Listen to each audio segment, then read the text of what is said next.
Um, Networking. I was curious because one of the things, it may be a bias of mine for being kind of awkward and not good at networking, but in your opinion, is it better to have more connections or have fewer connections that are more solid?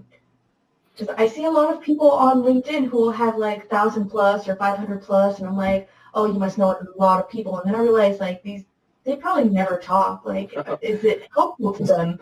Yeah, I mean, both are great. Um, and I would say deeper is probably more important than quantity, but quantity can help too. So it's really hard to choose one over the other. I would say that you definitely want to reach out to people that you know or have something in common with, or can um, find a way to build rapport very quickly. Like maybe they've posted their animation on LinkedIn and you saw it and there was something that really resonated with you about it, or you were very curious about, where they got their rig, or there's a reason to reach out to that person and talk to them. That's the best way to make connections with people that you don't know, rather than just pinging strangers and saying, "Hey, connect with me on LinkedIn." It's better to have some kind of rapport building transition.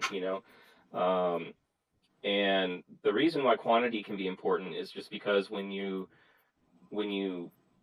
are, have your ear to the ground and you're looking for positions, you're looking for opportunities, the more people that you are connected with, the more opportunities will come your way because of those connections, right? But deeper helps because if you actually really know somebody and they like you and your best interests are on their heart, then they'll actually reach out to you and say, "Hey, I know of this position that you might be interested in. You should go ahead and apply." Um, but I've noticed just with my weeks spent on LinkedIn that sometimes just having the the quantity of connections, you just things start to show up in your feed, right? Because of all the people that you're connected with.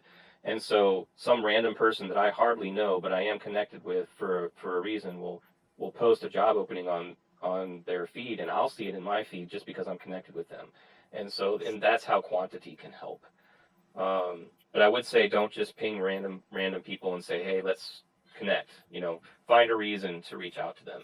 It's something that they've posted, or something on their reel, or a question that you have for them. Or one of the best ways to make connections is you look for people that want feedback on their work.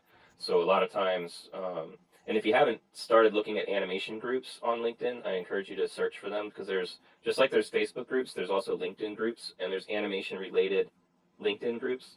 Now, some of them are um, overseas groups, like they might be primarily India and Pakistan or something like that, or they might be German or something. But most of them are going to be in English anyway, and um, it doesn't hurt to have worldwide connections if you're open to that. I mean, obviously Maria is an international artist. She's from Spain, now in Canada, possibly going to Glasgow. Like, she's all over the place, right? So having connections all over the world is not a bad thing. But in those groups, a lot of people will post their work and say, "Hey, what do you think?" And that's a great opportunity to jump in and start a dialogue with somebody. And then after that dialogue has gone back and forth a couple times, then it's only natural to send an invitation to connect on LinkedIn.